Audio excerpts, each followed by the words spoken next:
पर परब्रह्म असंख्येय दिव्यानंत कल्याण गुणगण निलय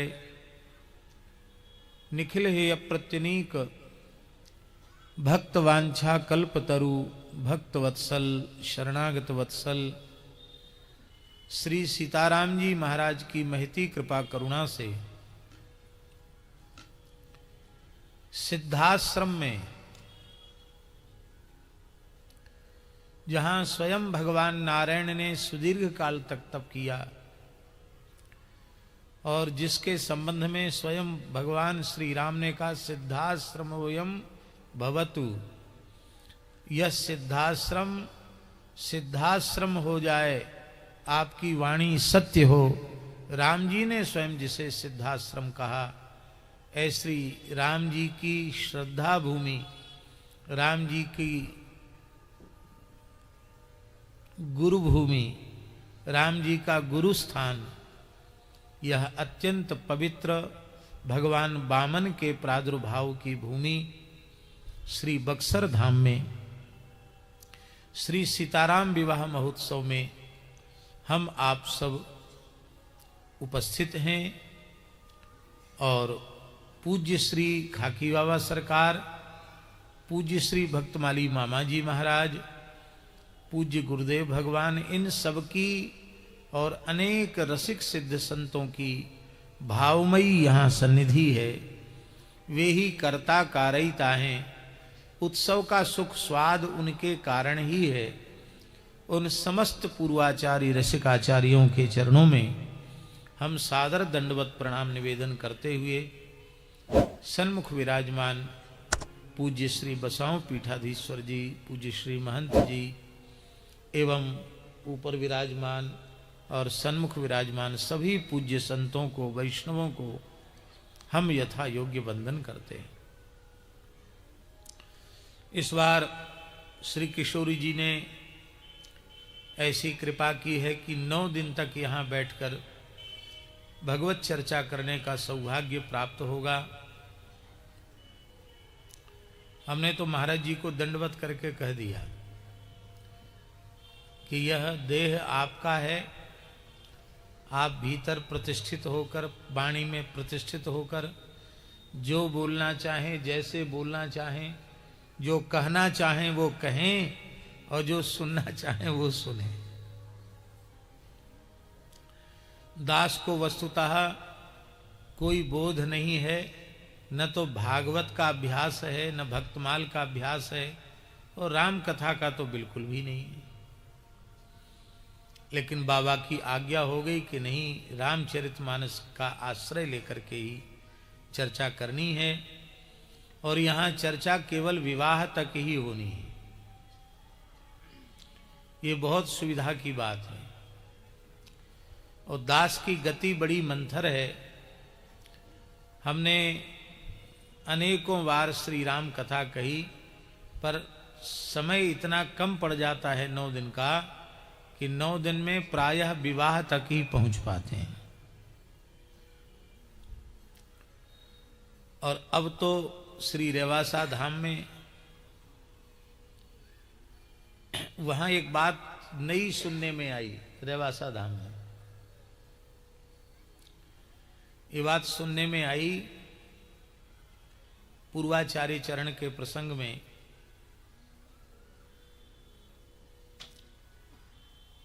कि उन्होंने आदेशित किया है कि यहां विवाह के आगे प्रसंग की चर्चा नहीं होगी।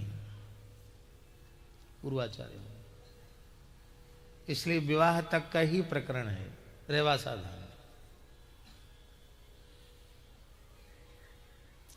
वैसे तो मानस जी का पाठ हनुमान जी को सुनाते हैं तो सब लीला ठाकुर जी की आती है, लेकिन वहां इसके पूर्व में अनेकों बार राम कथा हुई तो यह मर्यादा स्थापित की जाती है कि विवाह तक का ही प्रसंग करना है और विवाह में भी कोहर कुंज से आगे श्री किशोरी जी को नहीं ले जाना है। बस यहीं विराजो।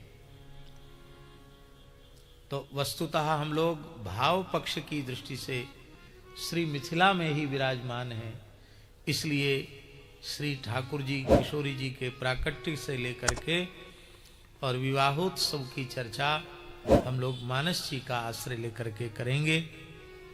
अभी मंगलाचरण का स्मरण किया गया, मंगलाचरण का व्याख्यान करेंगे तो बहुत अधिक समय जाएगा। भगवत कृपा से संतों के आग्रह से आरंभ से श्री रामचरितमानस की चर्चा करने का अवसर मिला है और लगभग 3 महीने की चर्चा में 3 महीने का चातुर्मास था, इस चातुर्मास से पिछले चातुर्मास में तो बालकांड तक कहने का अवसर मिला क्रमशः।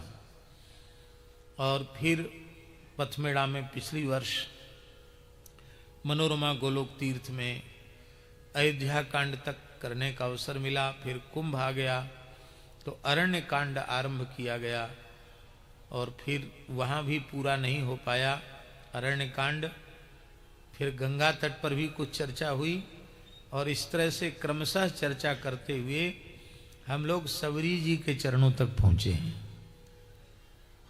तो उस क्रम से कथा ठाकुर जी धीरे धीरे जब जैसे करवाएंगे तो संतों का आग्रह है कि इसी क्रम से चौपाई क्रम से पूरा रामचरितमानस हो। तो श्री ठाकुर जी योग उसका बनाएंगे और उसकी चर्चा तो हम करेंगे ही।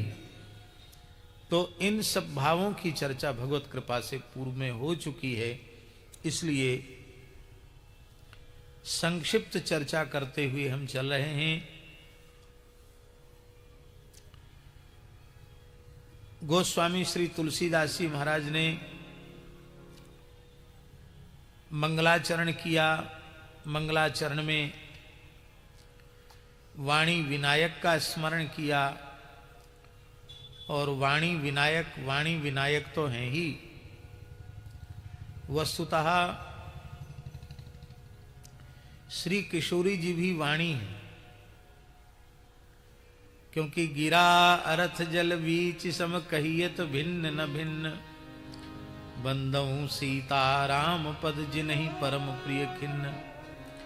और श्री राम जी विनायक हैं। वंदे वाणी, वाणी माने श्री किशोरी जी, और विनायक वी उपसर्ग है शास्त्री जी, और नायक माने विशिष्ट नायक, धीरोदात्त नायक श्री रघुनाथ जी विशिष्ट नायक हैं। इसलिए श्री भगवती वाग देवता सरस्वती, क्योंकि उनके बिना वाणी का स्फुरण नहीं, भगवत गुणगान कैसे होगा, इसलिए वाणी का स्मरण और विघ्न विघात के लिए, ग्रंथ की निर्विघ्न समाप्ति के लिए प्रथम नाम जापक नामनिष्ठ श्री गणपति का स्मरण। महिमा जासु जान गण राउ, प्रथम पूजियत नाम प्रभाव, ये तो है ही। पर वस्तुतः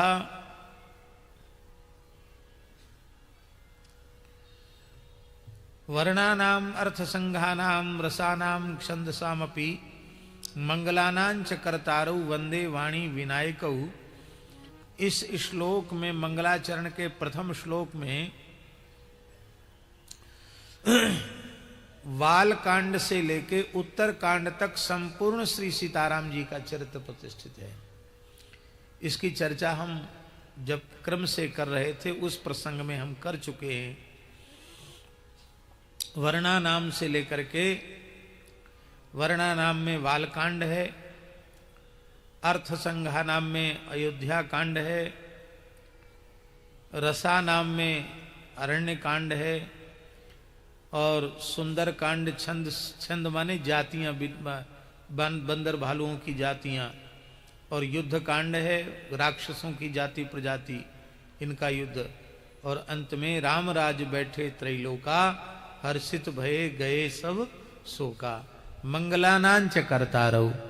ऐसे जो श्री सीताराम जी हैं वो मंगलानां करता हैं, मंगलों के करता हैं। ऐसी श्री किशोरी जी और इस चरित्र के विशिष्ट नायक श्री रघुनाथ जी, इन दोनों के चरणों में हम प्रणाम करते हैं। ये भाव भी इसका है।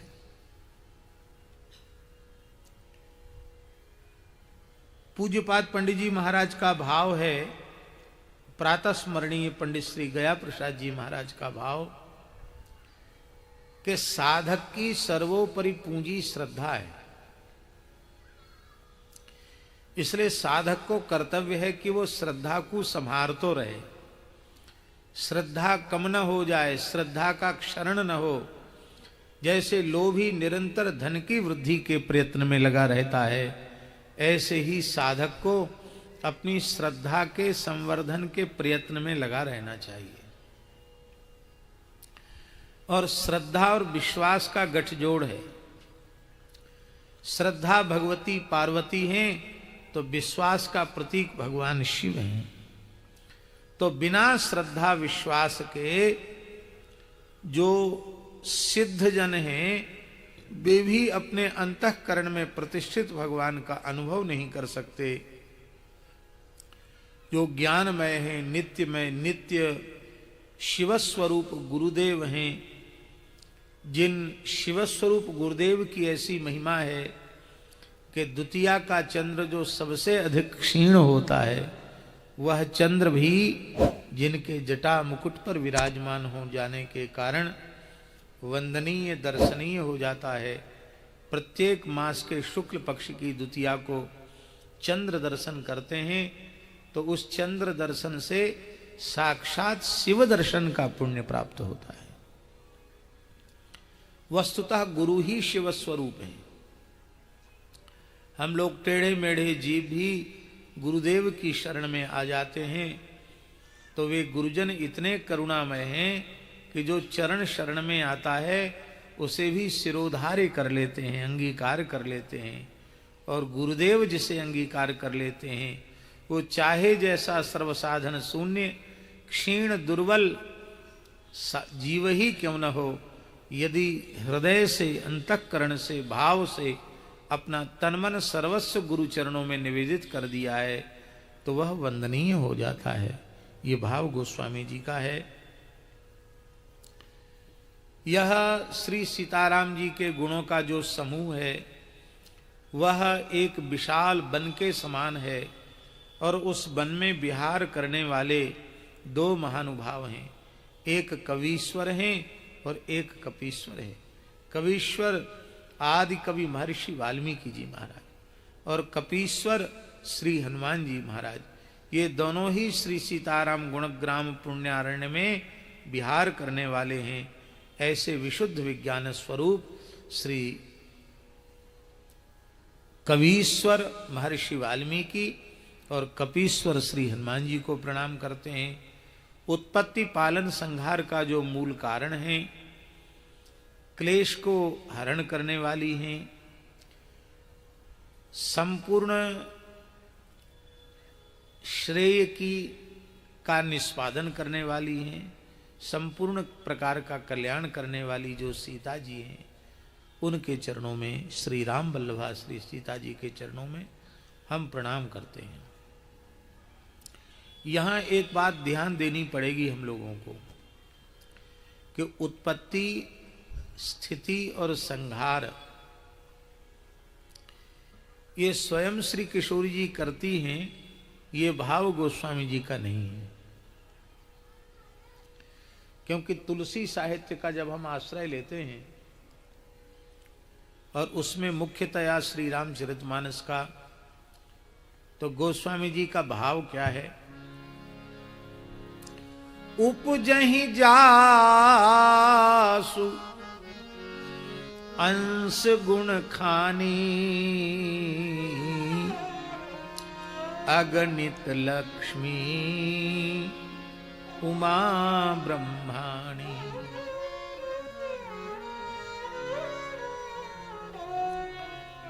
यही श्री राम जी के संबंध में भाव उत्तरकांड में आप लोग देखेंगे।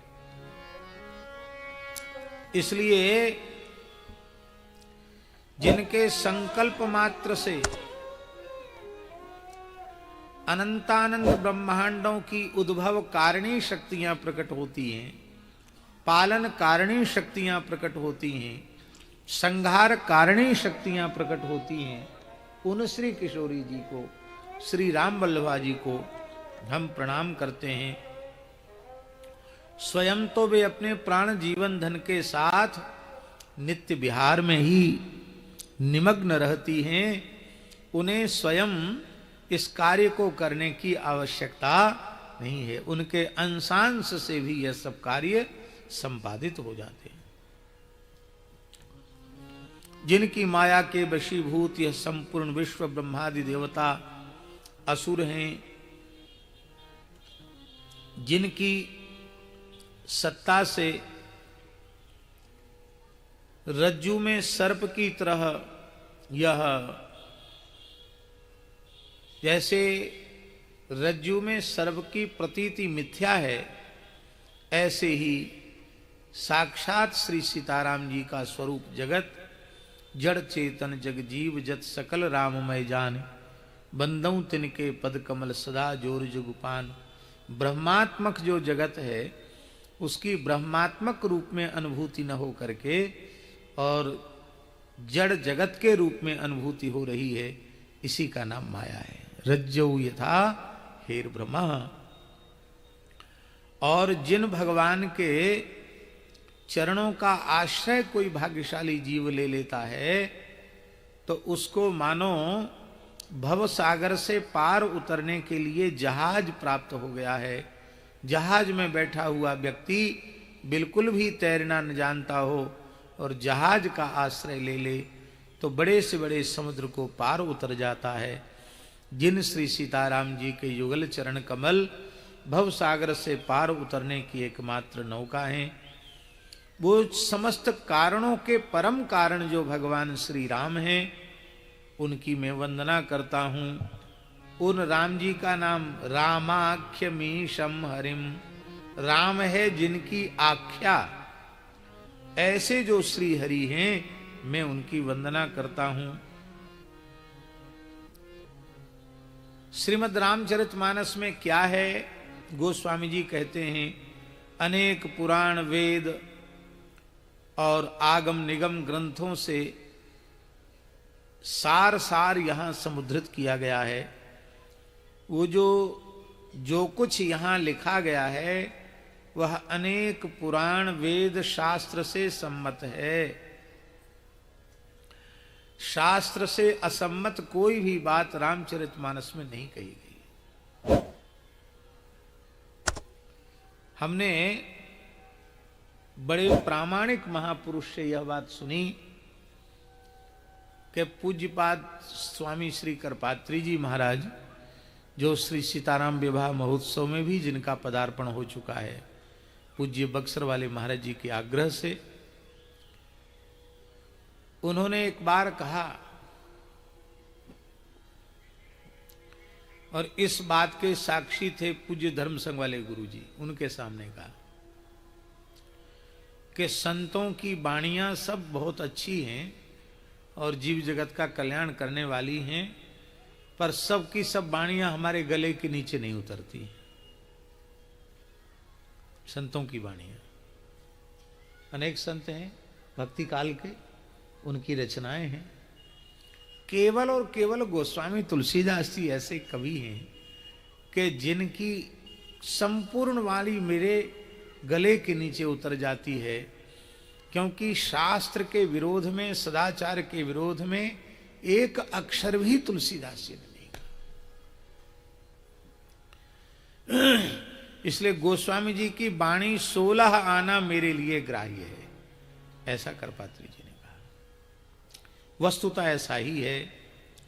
इसलिए और रामायणे निगदितं क्वचिदन्यतोपि, कुछ कुछ क्वचित अन्यतः अपि, इसका अर्थ है कि परंपरा से संतों के मुखारविंद से जो सुना उसको भी हमने इसमें स्थान दिया है। यहां न पक्षपात कछु राखूं, वेद पुराण संत मत भागूं। संत मत को भी कहा, और संत मत भी प्रमाण नहीं परम प्रमाण है। इसके संबंध में एक बात हम आपको निवेदन करें।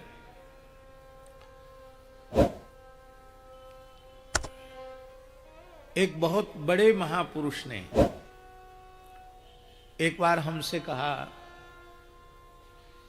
कि आपने जो भागवत जी की कथा कही वो बहुत अच्छी कही, लेकिन उसमें आपने जो विदुर जी का प्रसंग बोला वो भागवत में कहाँ है? विदुर जी का आतिथ्य भगवान ने स्वीकार किया, ये प्रसंग तो भागवत जी में नहीं है। और छिलके खाने वाली बात तो बिल्कुल भी नहीं लिखी है। अब आप कहेंगे कि महाभारत में है, तो महाभारत में भी नहीं है। जब श्रीमद् भागवत में भी नहीं है और महाभारत में भी नहीं है, तो आपने सारी बात तो शास्त्र सम्मत कही, पर ये मनगढ़ंत कैसे कह दिया? इसका कहीं कोई प्रमाण आपने देखा है क्या?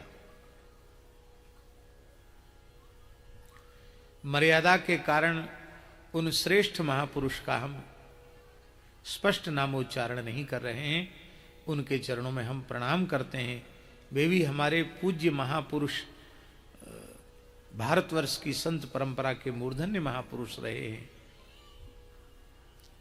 तो हमने उनको एक ही बात कही कि महाराज जी, भक्तमाल में प्रियादास जी ने टीका में ये चरित्र लिखा है, तो कम से कम 350 वर्ष से ऊपर का समय तो प्रियादास जी की टीका को हो ही गया।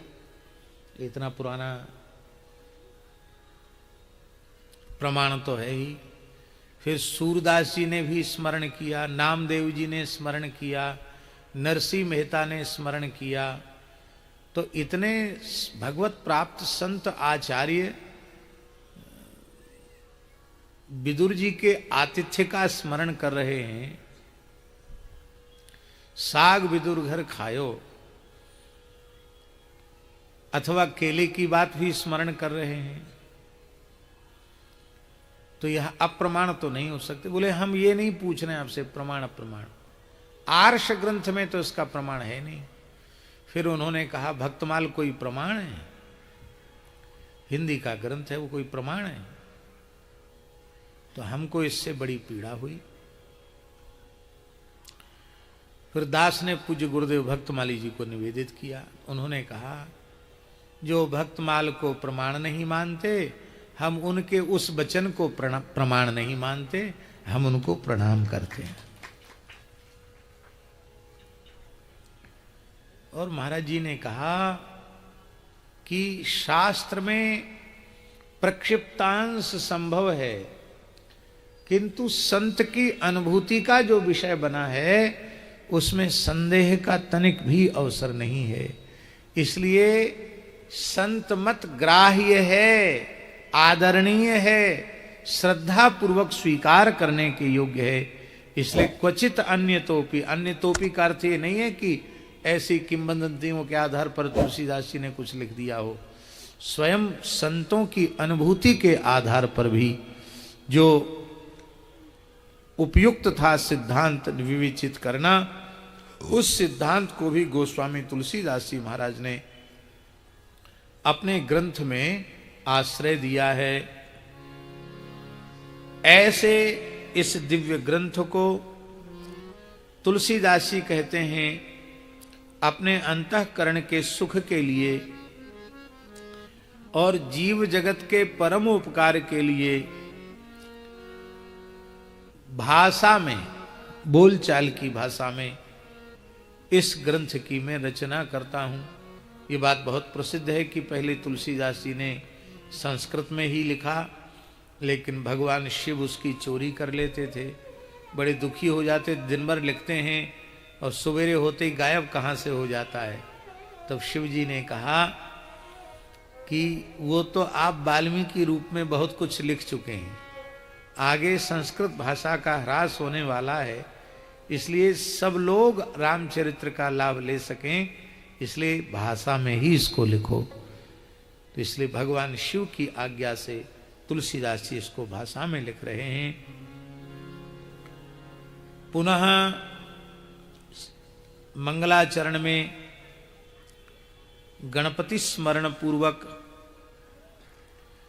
और भगवान की कृपा का स्मरण करते हुए मूकम करोति वाचालम पंगुम लंघयते गिरिम यत् कृपा तमहम वंदे परमानंद माधवम, ये जो श्रीधर स्वामी पाद का श्रीधरी के मंगलाचरण का एक श्लोक है, उसी के भाव को गोस्वामी जी ने यहाँ मूक होए बाचाल पंगु चढ़े गिरिवर गहन जासु कृपासु दयाल द्रवौ सकल कलिमल दहन। भगवान क्षीर सिंधु विलासी भगवान श्रीमन नारायण का स्मरण कर रहे हैं गोस्वामी जी। नील सरोरुह श्याम तरुण अरुण वारिज नयन करौ सुमम उर्धाम सदा क्षीर सागर सैन। मेरे हृदय में वो अपना ध्यान बनावे। इसका मतलब है मेरा हृदय ही क्षीर समुद्र बन जाए और उसमें भगवान नारायण शेष पर्यंक पर पौड़ जाएं और श्री भगवती पराम्बा महालक्ष्मी जो परमाचार्या हैं वे श्री नारायण का चरण संवाहन करते हुए मेरे हृदय में विराजमान रहें। और अंत में गुरु तत्व की वंदना आपने की।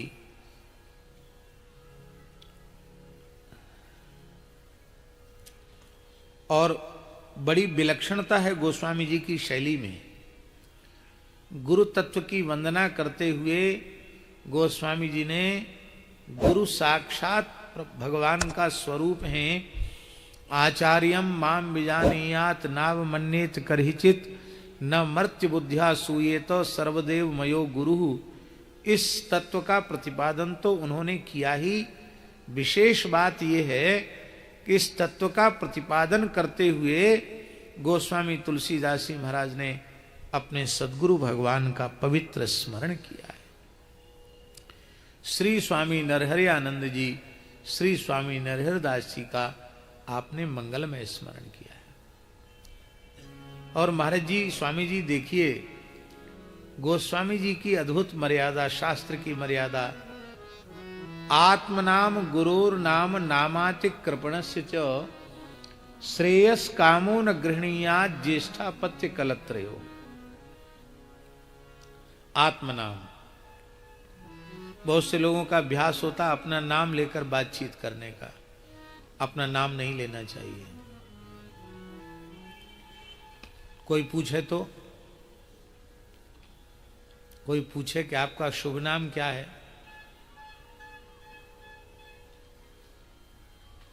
तो नाम ही नहीं लेना चाहिए। कैसे बताएंगे कि हमारा क्या नाम है? तो शास्त्रीय पद्धति ये है कि भगवान गिरधर गोपाल शरण इति कथयन्ति माम जनाः। आपसे पूछें भवतः किन नाम, आपका क्या नाम है, तो यदि आप मर्यादा जानते होंगे तो कहेंगे भगवान लोग मुझे गिरधर गोपाल शरण कहते हैं। इसका मतलब लोग कहते, मैं नहीं बोल रहा हूं। जिस नाम से लोग मुझे कहते मैं उसका उच्चारण कर रहा हूं। हमारे यहां साधु में भी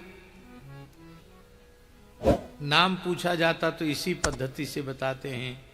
भेष भगवान का, श्री सद्गुरु भगवान का दिया हुआ, आप सब संतों का दिया हुआ छोटा सा नाम।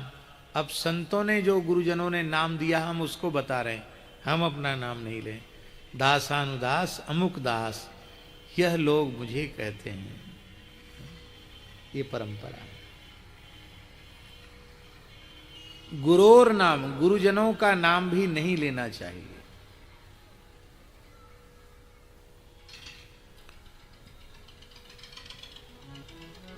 ले तो किस मर्यादा से लेना चाहिए? गोस्वामी तुलसीदास जी कहते हैं कृपा सिंधु नर रूप हरि। तो रूप का विलोप कर लें, रूप का लोप कर दें तो क्या हो जाएगा? नरहरि हो जाएगा कि नहीं? कृपा सिंधु नर रूप हरि, नर स्वरूप में जो हरि हैं, तो रूप तो ये बताया जा रहा है कि नर रूप में साक्षात नारायण है, ये बताया जा रहा है। तो रूप पद का लोप कर देने पर नरहरि सिद्ध हो जाएगा। नरहरि माने अपने पूज्य गुरुदेव का हम स्मरण करते हैं। महामोह तम पुंज जासु वचन रवि करनिकर, जिनके वचन महामोह रूपी घने अंधकार को नष्ट करने के लिए जिनके वचन सूर्य की किरण के समान हैं, उन अपने सद्गुरुदेव श्री स्वामी नरहरियानंदाचार्य जी के चरणों में, श्री नरहरिदास जी के चरणों में हम साष्टांग दंडवत प्रणाम निवेदन करते हैं।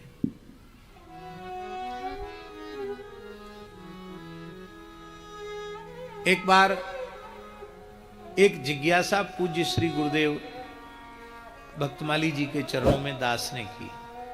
हमसे संतों ने पूछा था, हम ठीक से उत्तर दे नहीं सके, तो हमने पूज्य महाराज जी से पूछा कि महाराज जी, एक गोष्ठी में, एक सभा में, विद्वत गोष्ठी में एक बहुत बड़े विद्वान ने प्रश्न चिन्ह लगा दिया कि तुलसीदास जी वैष्णव नहीं स्मार्त थे।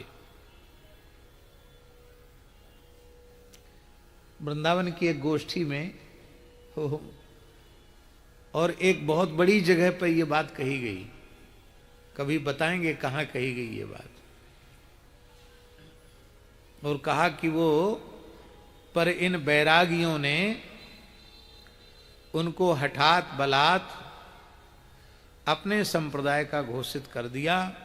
वस्तुतः तुलसीदास जी पूर्ण सनातनी थे, पंचदेवोपासक थे, वैष्णव संप्रदाय के नहीं थे।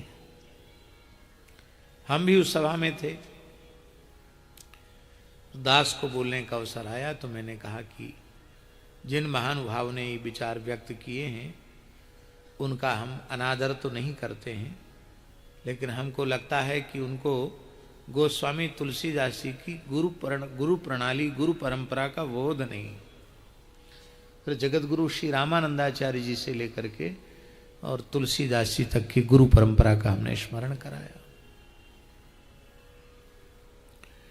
तब उन्होंने एक दूसरा प्रश्न कर दिया कि चलो आपके संप्रदाय में आप उनको परंपरा में मानते हैं, अच्छी बात है, लेकिन कोई भी परंपरा का व्यक्ति जब ग्रंथ लिखता है तो अपने स्वाचार्य का वंदन करता है।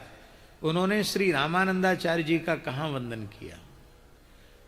रामानंदाचार्य जी का वंदन कहाँ किया उन्होंने? पूरे बालकांड के मंगलाचरण में देख दो या आदि संत तक पूरे ग्रंथ में देखो, एक दोहा कोई रामानंदाचार्य जी के लिए लिखा हो तो बताओ। हम निरुत्तर हो गए, कुछ बोल नहीं सके। उत्तर हमारे पास क्या था? पर हमने पूज्य गुरुदेव श्री भक्तमाली जी से यह जिज्ञासा की।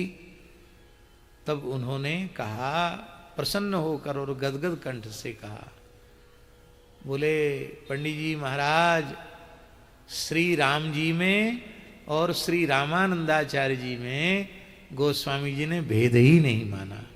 यदि भेद मानते तो अलग से आचार्य वंदन की आवश्यकता पड़ती, किंतु श्री राम ही रामानंद हैं। श्री रामानंद स्वयं राम प्रादुर्भूतो महीतले। और इसके संबंध में एक उद्धरण महाराज जी ने दिया। बोले जो शंका आप कर रहे हो वही शंका अष्टछाप के महान भक्त कवि श्री चतुर्भुजदास जी ने श्री सूरदास जी के महाप्रयाण के समय की थी। जब श्री सूरदास जी महाप्रयाण करने लगे उस समय गोसाई श्री विठलनाथ जी और कुंभनदास जी के पुत्र श्री चतुर्भुजदास जी आदि अनेक वैष्णव वहां उपस्थित थे। गोसाई जी के गोद में सूरदास जी का मस्तक था। उस समय गोस्वामी विठलनाथ जी ने कहा कि यह पुष्टि मार्ग का जहाज अब अंतर्हित होने वाला है। यह साहित्य गगन का सूर्य अब अस्ताचल को जाने वाला है। किसी को कुछ पूछना हो तो पूछ लो। सब मौन हो गए, किंतु चतुर्भुजदास जी ने एक बात पूछी कि हमें एक बड़ी जिज्ञासा है हे श्री सूरदास जी आपके संबंध में। क्या? बोले आपने 1.25 लाख पदों में श्री ठाकुर जी का यश गाया है, पर आपने अपने आचार्य चरण श्री वल्लभाचार्य जी के लिए एक पद भी नहीं लिखा। ये बात बिल्कुल पक्की है। अलग से वल्लभाचार्य जी के प्राकट्य की सूरदास जी ने कोई बधाई नहीं लिखी, लिख सकते थे। इतनी साहित्य की रचना करने वाले सूरदास जी अपने गुरुदेव श्री वल्लभाचार्य जी की बधाई नहीं लिख सकते थे क्या? क्यों नहीं लिखा? बाकी अष्ट साहब के सभी भक्त कवियों ने बधाइयां लिखी, आपने क्यों नहीं लिखी?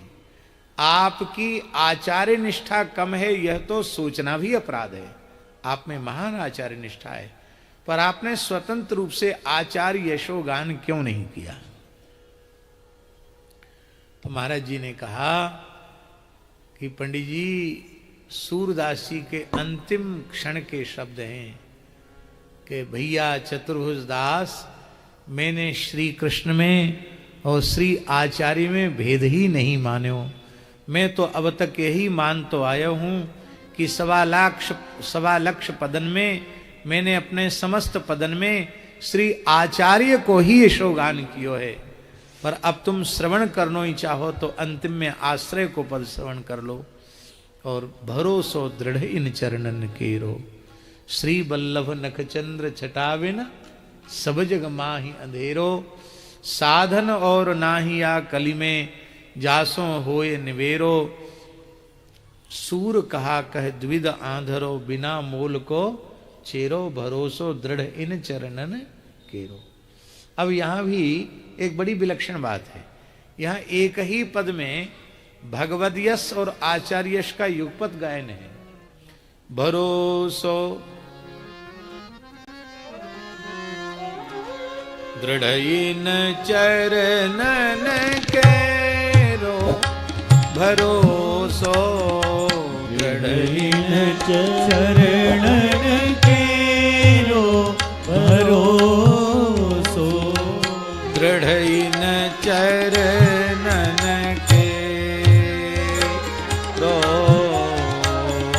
दृढ़ इन चरणन केरो। श्री बल्लभ नख चंद्र छटाविन। श्री बल्लभ नख चंद्र छटाविन। सब जग मांझ अंधेरो। सब जग मांझि अंधेरो। साधन और नाहिया कली में। साधन और नाहिया कली में। जासो होत निवेरो। जासो होत निवेरो। सूर कहा कहे द्विविध आंधिरो। सूर कहा कहे द्विविध आंधिरो। बिना मोल को चेरो। भरोसो बिना मोल को चेरो। भरोसो दृढ़ इन चरणन केरो। दृढ़ इन चरणन केरो। अब देखिए महाराज जी, श्री वल्लभ माने श्री वल्लभाचार्य, उनके नख चंद्र छटाविन। श्री वल्लभाचार्य चरण के नखमणि चंद्र की जो छटा है, उसके ध्यान के बिना सब जग माही अंधेरो, ये अर्थ है। और दूसरा अर्थ है श्री वल्लभ। श्री माने श्री किशोरी जी के प्राण वल्लभ जो श्री राधा वल्लभ लाल जी हैं, उन श्री राधा वल्लभ लाल जी के चरण कमलों के नखमण चंद्रिका के ध्यान के बिना सब जग माही अंधेरो। तो श्री वल्लभ में दोनों हो गए, ठाकुर जी भी हो गए और श्री वल्लभाचार्य जी भी आ गए, दोनों आ गए। तो आचार्य में और भगवत तत्व में अभेद माना है। तो महाराज जी ने कहा एक तो ये बात, इसलिए अभेद माना, इसलिए अलग से श्री रामानंदाचार्य चरण के स्मरण की आवश्यकता का अनुभव उन्हें नहीं हुआ। दूसरी बात,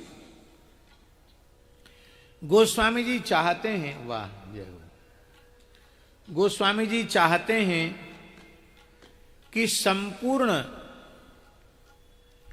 मानव जाति को इससे लाभ मिले। वे चाहते तो संप्रदाय की पवित्र परंपरा का आरंभ से लेकर रामानंदाचार्य जी तक और श्री रामानंदाचार्य जी से लेकर अपने गुरुदेव तक पूरी परंपरा का उल्लेख कर सकते थे। लेकिन यदि ऐसा वे करते तो यह ग्रंथ केवल और केवल श्री रामानंद संप्रदाय के श्री सीताराम जी के उपासकों का ग्रंथ बन करके रह जाता। आज जो संपूर्ण आस्तिक जगत, और स्वामी जी आस्तिक जगत ही नहीं, जो वस्तुतः परलोक पुनर्जन्म को नहीं मानने वाले ऐसे शुष्क विचारधारा के लोग हैं, ऐसे लोग भी अपने भाषणों में मानस जी को उद्धृत करते हैं। देखते हुए भी किसी की गति नहीं है मानस के बिना। इसका मतलब है कि जैसे भागवत किसी एक संप्रदाय का ग्रंथ नहीं, महाभारत किसी एक संप्रदाय का ग्रंथ नहीं, इसी प्रकार से रामचरितमानस संपूर्ण आस्तिक जगत का ग्रंथ है। इस सिद्धांत को समझाने के लिए ही गोस्वामी जी ने इसमें इस प्रकार के संप्रदाय की जो विशेष विचारधारा है उसको स्पष्ट उल्लेख नहीं किया। ये दो भाव महाराज जी ने दिए। गुरुदेव का एक पूरे कई चौपाई और दोहों में उन्होंने स्मरण किया। और अभी पूज्य आचार्य जी बोल रहे थे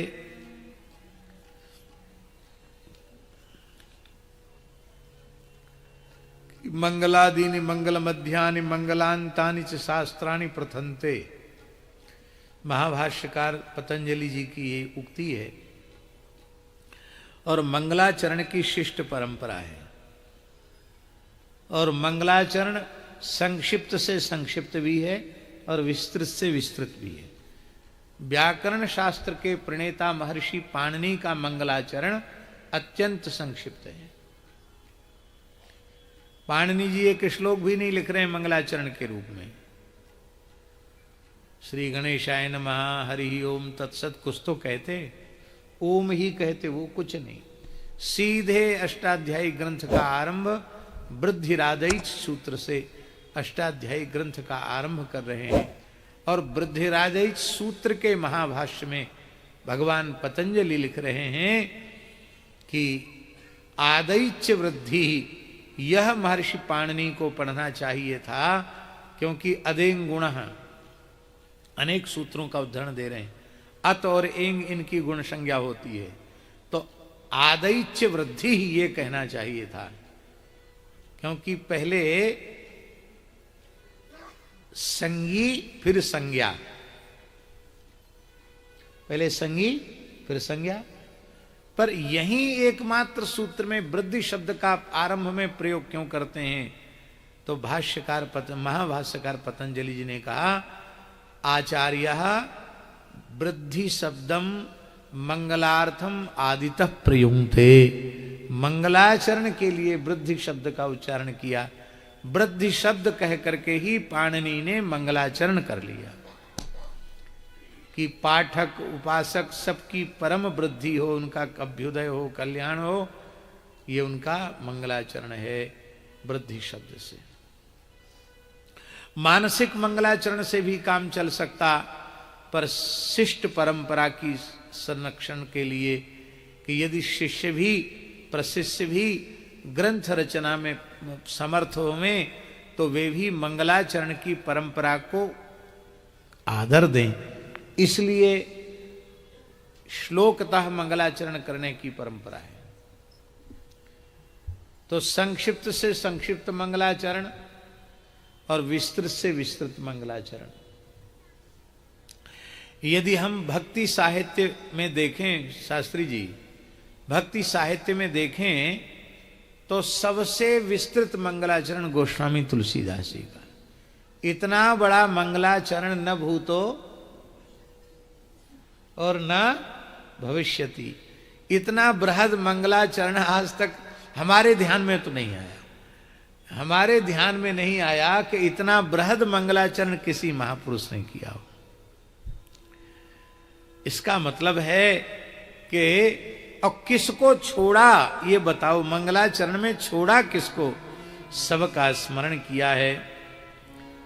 गुरु तत्व का स्मरण करने के बाद सत्संग की महिमा और फिर संत महिमा और संतों का स्मरण किया है। बंदौ संत समान चित, हित अनहित नहीं कोय, अंजलिगत शुभ सुमन जिम सम सुगंध कर दोय। संत सरल चित जगत हित, जानि सुभाव स्नेह, बाल विनय सुनि करी कृपा, श्री राम चरण रति देव। गोस्वामी जी का भगवत भाव सिद्ध है, इसलिए साधु की वंदना करने के बाद असाधु की भी वंदना कर रहे हैं, दुष्टों की भी वंदना कर रहे हैं। और ऐसी वंदना तो शायद किसी ने नहीं की। गुरु की, संत की, भगवान की, देवी देवताओं की वंदना तो सर्वथा उपयुक्त ही है। पर बहुरी बंदी खलगन सती भाए, जे बिनु काज दाहिनेहु बाए। यहाँ से लेकर के और महाराज कहाँ तक कहें, उनको क्या नहीं बना दिया। पुनि प्रणवं पृथुराज समाना, पर अघ सुनहि सहस दस काना। बहुर शक्र, उनको इंद्र तक बना दिया। इतनी बड़ी उपाधि दुष्ट को आज तक किसी ने नहीं दी होगी। बहुरी शक्र सम बिनवं तेहि, संतत सुरा नीक हित जेहि। और बचन वज्र जेहि सदा प्यारा, सहस नयन परदोष निहारा। अलग से वज्र लेके चलने की जरूरत नहीं, उनकी वाणी ही वज्र है। और वे दूसरों का दोष दो आंखों से नहीं देखते हैं, हजार हजार आंखों से दूसरों के दोष देखते हैं। उनको गुण किसी में दिखाई नहीं देता है, दोष ही दिखाई देते हैं। ऐसे खलों की भी वे वंदना करते हैं। और कहाँ तक कहें, अंत में कहते हैं, जड़ चेतन जग जीव जत, सकल राम मैं जानी। बंदऊं तिनके पद कमल, सदा जोरि जुग पान। सिय राम मैं सब जग जानी, करऊं प्रणाम जोरि जुग पानी। भारतवर्ष की पवित्र धरती पर यदि किसी ने सौभाग्य से जन्म लिया है और यदि यह चौपाई उसे याद नहीं है, हमको तो विश्वास है सबको याद होनी चाहिए, वो है। सिय राम मैं सब जग जानी, करऊं प्रणाम जोरि जुग पानी। लेकिन यदि ये चौपाई याद नहीं है और भले ही धर्म प्राण भारतवर्ष की पवित्र धरा पर उसने जन्म लिया है, यदि ये चौपाई उसे कंठस्थ नहीं है तो उसको भारतवासी कहलाने का अधिकार नहीं है। ऐसी अद्भुत, सबके मुख पर ये चौपाई, श्री राम मैं सब जग जानी, करूं प्रणाम जोर जुग पानी। आओ विराजो महाराज जी। बोलो भक्तवत्सल भगवान की जय। मंगल करणी कलिमल हरणी, तुलसी कथा रघुनाथ की। गतिकूर कविता सरित की, ज्यों सरित पा पावन पाठ की। प्रभु सुजैस संगति भनीति भली, हुई सुजन मन भावनी। भव अंग भूति मसान की, सुमिरत सुहावनी पावनी। भव अंग भूति मसान की, सुमिरत सुहावनी